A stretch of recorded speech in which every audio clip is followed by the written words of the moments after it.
everyone, welcome to Whiskey Whistle. I'm the host of the show, Mark, and you're watching Whiskey Review number 219. Glenmorangie the Astar here on the show. I'm so excited about this. So happy to have Glenmorangie Astar on my show. Amazing. Now, we're going to talk a little bit about this product. We're going to talk about what the story is behind it. Then we'll look at the color and also the legs. What kind of legs has this whiskey got? Let's find out. Then we'll get into the nose, the smell, the palate, how it tastes, the finish, the aftertaste, before getting on to the WhiskyWhistle Whisky Score. Don't know why I keep rubbing my hands. I'm going to stop doing that right about now. Well, let's get it poured right away. Now, great story about this one. This is the second coming of the Astar. The first was in 2008. Now let me just get that poured. In she goes. Nice healthy pour, right about 30 milliliters I would say. Get the cork back on and set it back down there. 52.5% ABV. So that's 105 proof for the Americans watching. About 34% of my viewers come from USA, so big thank you. Now, it's unchill filtered, and to my eyes and to my knowledge of Glenmorangie, I have pretty extensive knowledge. This is natural in color, I would guess. I could be wrong. Correct me if you do know, but I do believe that it is natural. All right, so I'm going to set that down for just a minute. And first of all, a big thank you to LVMH Korea. Especially, let's see here, Mr. Jonathan Lonnie. So he runs LVMH Korea, and also Jian Lee. I have sent emails back and forth. Her English name is Maria, and Miss Kon-hee Kim also. And most of all, to the one who created this amazing whiskey, and that is Mr. Brendan McCarran, the head of maturing whiskey stocks at Glenmorangie. So that's pretty cool. I wonder if he looks after the maturing whiskey stocks for Ardbeg as well. I'd be interested to know about that. Anyway, so he came to Korea.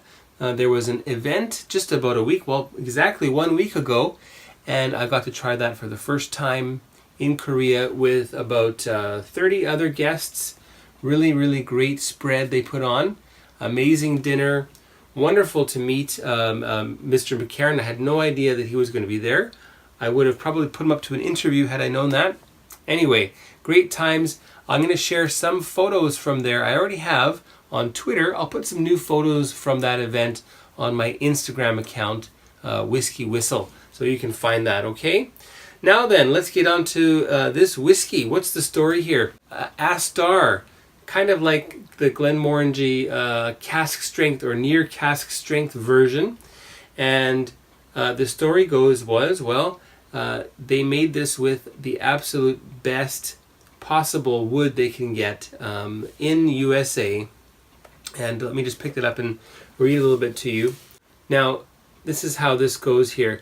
Recognized as a pioneer in cask management, Glenmorangie brought forth in 2008 a much coveted whiskey, Glenmorangie Astar, which is Scots Gaelic for journey, in which the delicate floral spirit of Glenmorangie meets an entirely bespoke casks hewn from oak trees from the Ozark Mountains of Missouri. Now this is where they own a forest. They have a certain amount of forest. Those are their trees. It's their wood. Very cool. Ever since, Dr. Bill Lumsden, Director of Distilling and Whiskey Creation, has longed to revisit the whiskey's silken depths. Yet such casks are rare. In Glenmorangie Astar's triumphant return as a 2017 limited edition release, Dr. Bill's dedication brings a newfound richness and complexity to an exalted single malt. Now, there's much more to read there. I don't want to go through all of that. Now, they've chosen the very best wood they can get. And here it says, chosen for their porous structure. So they wanted a cask that could breathe. Then they made the casks to their designs, and they were left to season in the air for 2 years. So this is the traditional way that that oak should be cured or aged before they're made into casks by air. A lot of cooperages, places where they make casks, no longer do that. They use some heat to kind of speed the process up. So 2 years in the air, and then 4 years, 4 years with bourbon. So bourbon has aged in those casks for 4 years. Apparently this is bourbon that they hand selected themselves, and apparently it's not always the same bourbon. So that's really cool. Really cool to find that out. Then they ship them off to Scotland, to Tain, to the distillery, and that is where the casks get filled with Glenmorangie new make spirit. And years and years and years later, many years I'm told, here we have the Astar. Very cool. Now, from the first moment I smelled this, I knew that it was special. I also thought to myself, this is no ordinary Glenmorangie. And I thought to myself, it's not 10 years, it's not 12 years, it's beyond that. I don't think it's quite 18. And there was an off-the-record, let's say a wink, that I might be on the right track on that, in that regard. So that's cool. Now then, let's look at the color, and then we'll look at the legs of Glenmorangie Astar. First of all, have a look there. What do you see? Now, to my eyes, again, this is a very light gold, perhaps more of a darker kind of a wheat color, like harvest wheat. Very, very attractive shade. And I love how it shimmers in the bottle. You really get a nice sense of the color in the bottle there.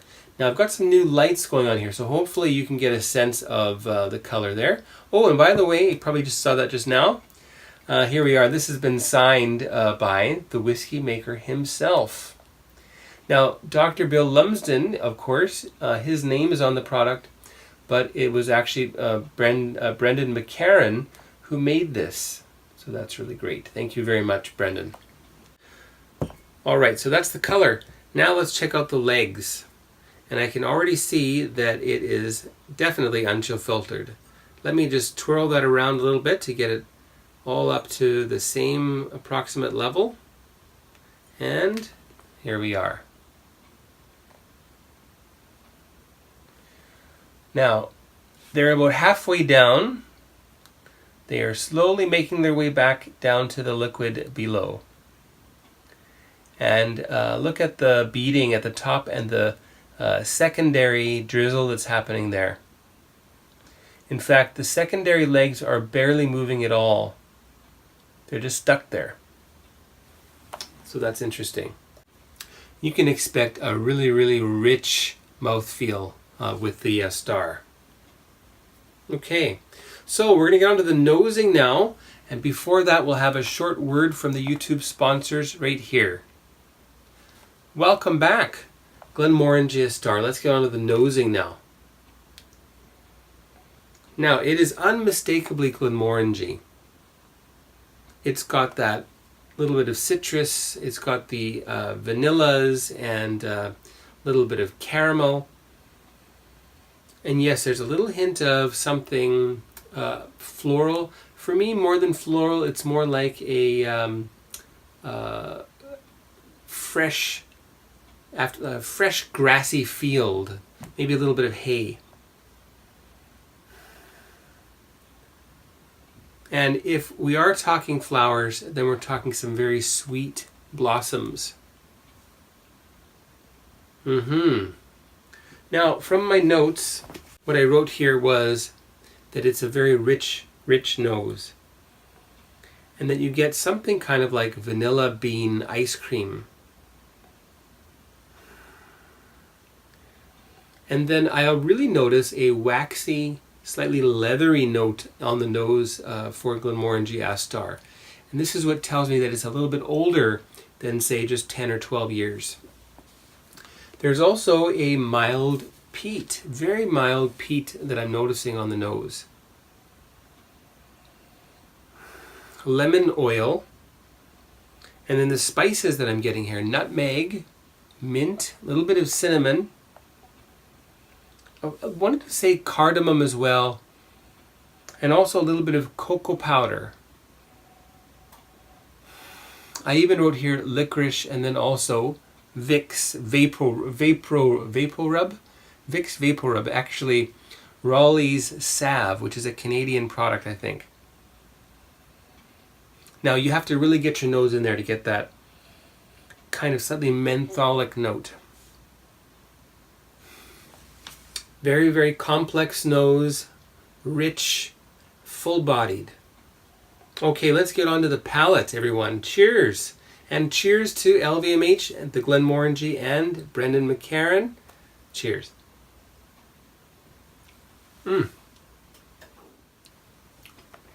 Now, for an NAS high-proof single malt Scotch whiskey,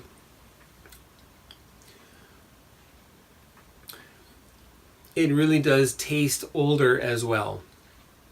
And I've had a few NAS high proof or cask strength type of single malt Scotch whiskies. Some of them are sitting behind me. And I really notice the youth on those. Here I do not notice youth. What I'm noticing is near ideal maturation.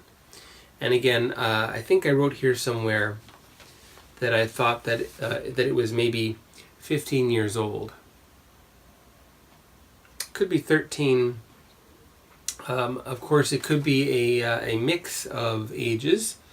I'm wondering if Glenmorangie is planning to release the Astar on a year-by-year basis. That would be really cool. And then what you would see is you would see older stocks being included along with the younger, and that would make a really great product, I would say.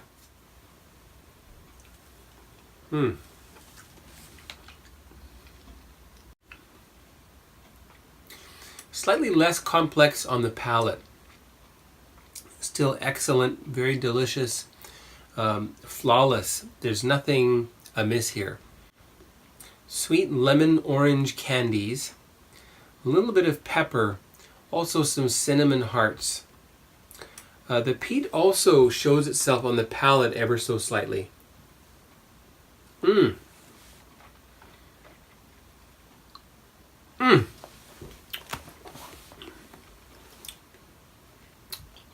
Lovely.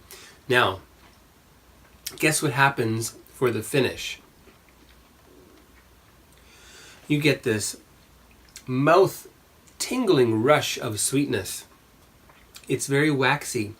It's very rich. It's got some sweet spices, and it really coats the mouth really, really nicely. This probably has as long a finish as any whiskey I've ever tried. So it's among the longest I've ever noticed.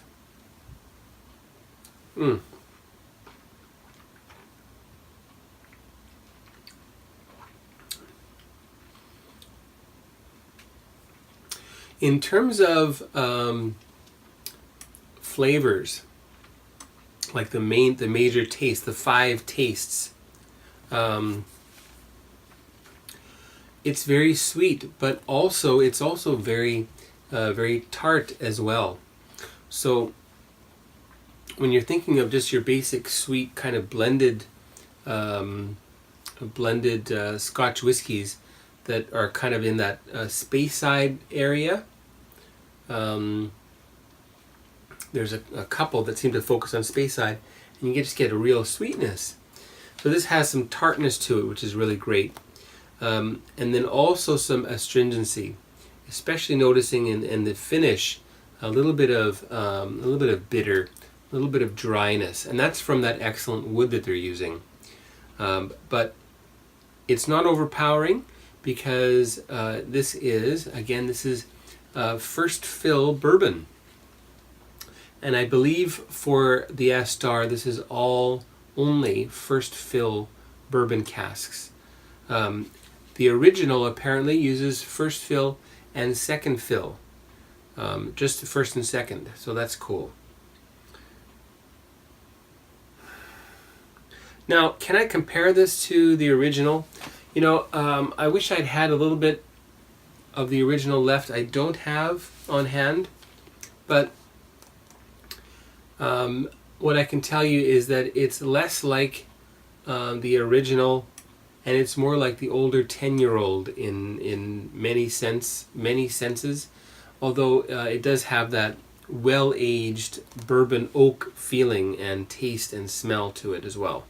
All right, now enough chatter. Let's get on to the Astar with a little bit of water. And I'm going to add 1, 2, and just a little bit.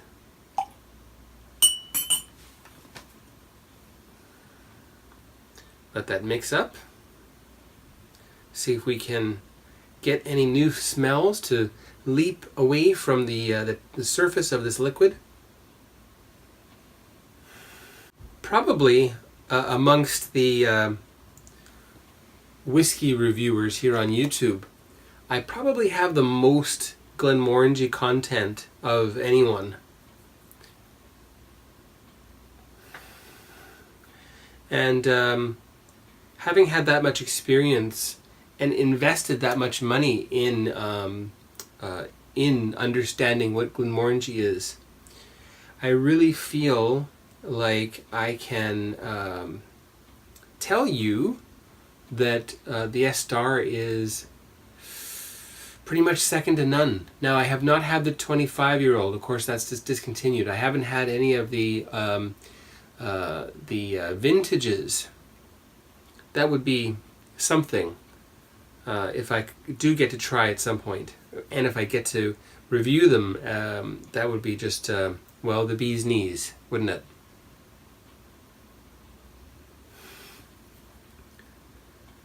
Now I notice a little bit more of the floral, that kind of grassy field, a little bit more with water. And maybe some clove flowers. Clove flowers? Yeah, clover, not clove flowers, clover flowers. And I write here, with water, hey, tall grasses. It's more herbal. Wax and leather are still very well presented here with water. Now, with water, a nice rich toffee emerges, which is great. And it's a little bit on the salty side.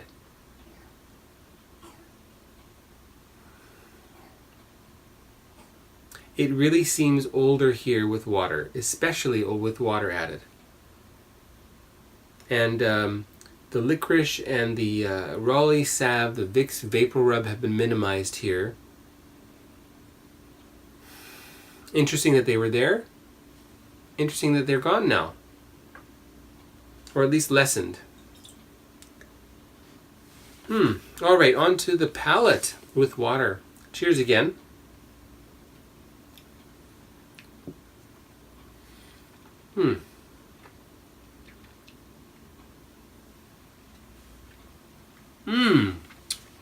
Now, that taste profile is shifted a little bit more towards the sweet now.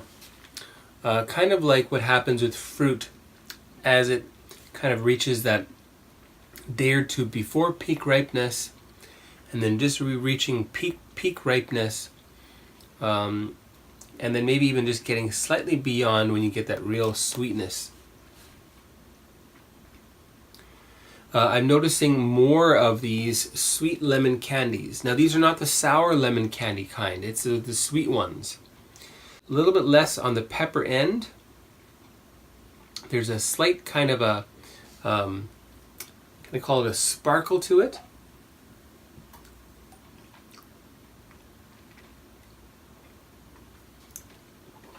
it's this freshness, and it's partially the dry character coming through. So that's interesting. A little bit less tart and a little bit more on the bitter end. And the mouthfeel is very thick with water added.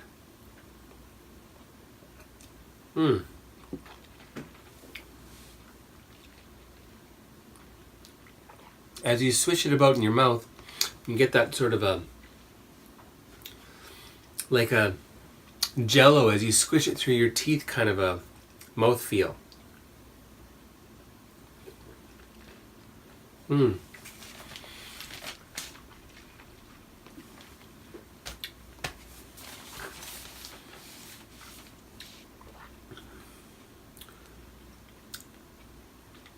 I am nothing short of absolutely head over heels for the Astar.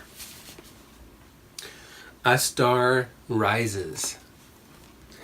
So the finish here, rich sweetness, delicate spice, the slight dryness is coming through here, but the finish just carries on and on and on. And I write here that it's very much like a fully sherry matured whiskey in some sense, with excellent casks. And this is what's showing me that American oak casks, which are known as Quercus alba, can be just as good as the European counterpart, whose name I forget. Quercus something, sorry. I'm not Ralphie. He knows all that stuff off the top of his head. That's crazy. Anyway, so this is probably the best first fill bourbon matured whiskey I've ever tried. Anyway, amazing. I wrote here also, this reminds me of the older range, the 10, the 15-year-old. Got the 15-year-old right over here.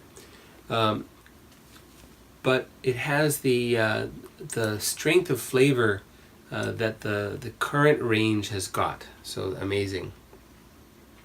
Well, I cannot go on any further. This is just crazy. It's a delight to try this.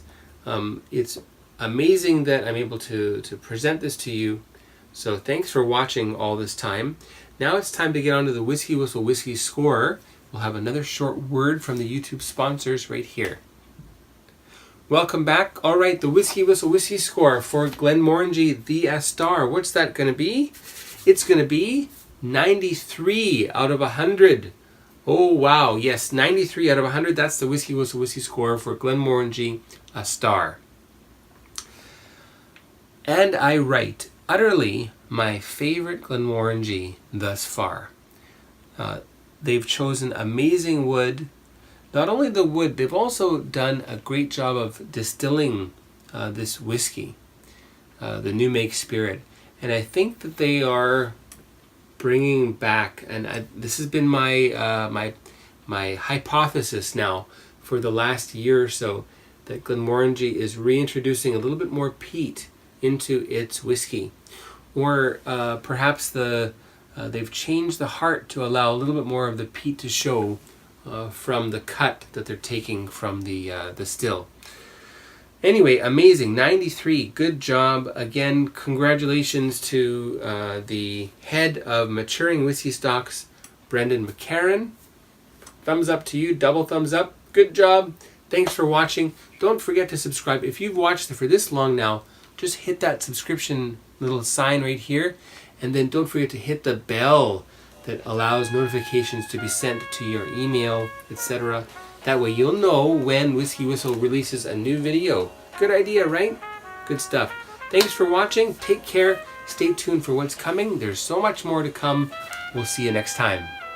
Thanks for watching WhiskyWhistle. Be sure to subscribe. And don't forget to give this video a like.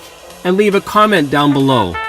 Be sure to stay tuned next time to join me, the host of the show, Mark, as I explore more whiskeys with you. Take care now, and we'll see you next time.